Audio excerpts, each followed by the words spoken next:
And I called him up one day and I said, hey, I think I'm going to walk across the country for Fisher House. I think they thought I was crazy. Crazy? No. Ready to make a difference? Absolutely. I just did it.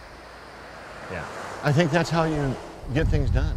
You just decide to do it and then you do it. Just walk out the door.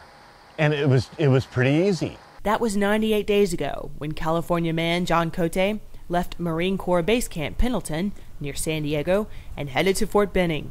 His first day on the pavement proved that his journey was going to be a meaningful one. This guy built like an MMA fighter runs by me and he goes, "You're that dude." And then he starts running backwards and he's going, "Mr. Cote, I got back from Afghanistan last night." And that happened every day.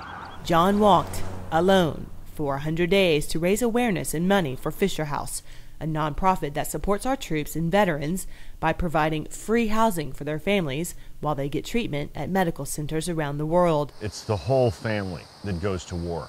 John's son carries on his father's passion to serve our country.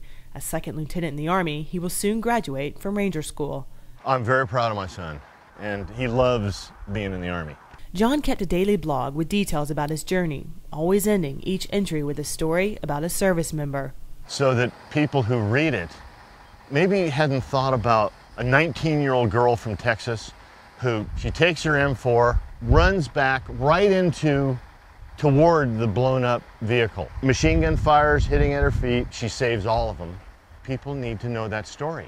I want to know about her. I don't want to know about Lindsay Lohan's problems in court. There's real things happening, and that's the whole thing about my walk.